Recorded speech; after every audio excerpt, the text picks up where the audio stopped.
So maligayang panonood pong muli. Ngayon po ay share ko sa inyo ang isang mga basic na components na magkaraniwang ginagamit o makikita sa mga controllers natin sa mga industrial setup bilang isang industrial electrician. So isa na po dito ang ang proximity sensor, tapos meron tayong SSR o solid state relays, tapos syempre mga magnetic contactors na karaniwang ginagamit sa mga motor controls, pwede rin sa mga high powered loads like sa mga heaters, mga vibrators, o depende po sa application na paggagamitan.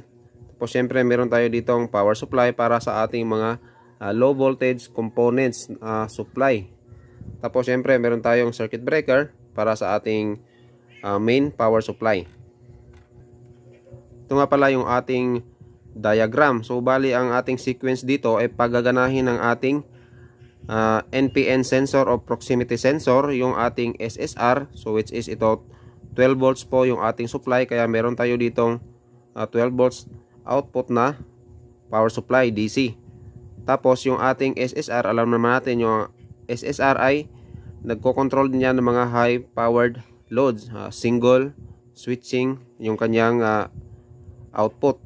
Tapos ito na yung kokontrolin niya, itong ating magnetic contactor na nakaparallel lang din dito sa ating pilot lamp o ating indicator lamp.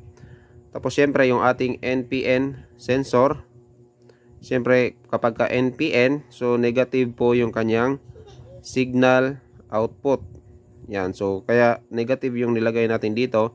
Tapos yung positive naman sa ating input ng ating solid state relay ay dito natin sa positive 12 volts na connect. Tapos ito, yung ating positive ng ating proximity sensor, yan kulay brown. Yan. Meron po yung kulay yung ating mga wires. Tapos yung blue po yung ating negative, black yung kanyang signal.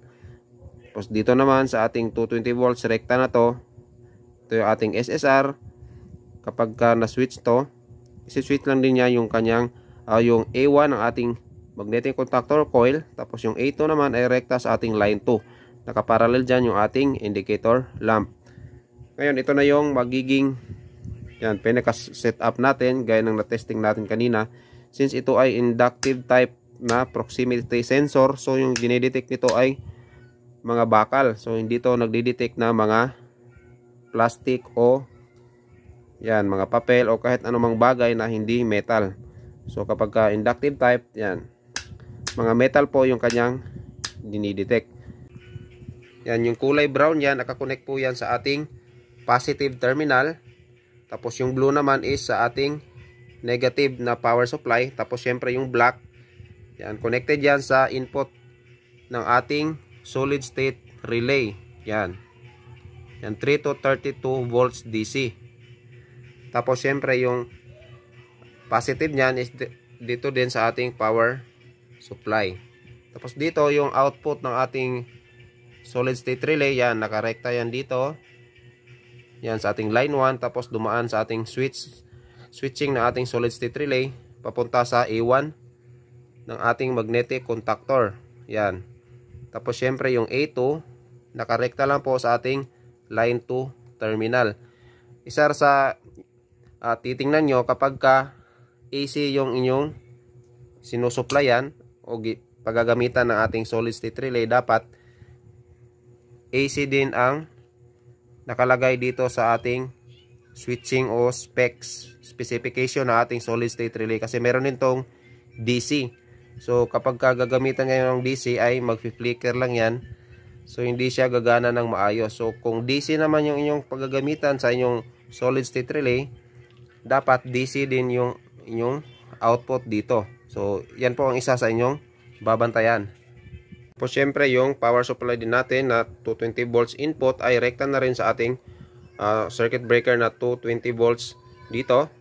Tapos dagdag ko lang din, kapag halimbawa PNP yung inyong nabili na sensor, so ibig sabihin po ay positive yung kanyang magiging signal output. So babaguhin nyo lang po yung inyong diagram, instead na negative nyo ilagay yung inyong black signal, is syempre dito na niya ilagay sa positive, tapos yung negative is rekta nyo rin dito sa negative ng ating power supply. So yan lang po kadali yung ating mga basic lang na equipment na karaniwang makikita sa ating mga industrial machineries. So kung meron kayong mga katanungan, yan, comment lang po sa ating comment section. Maraming salamat po sa panonood.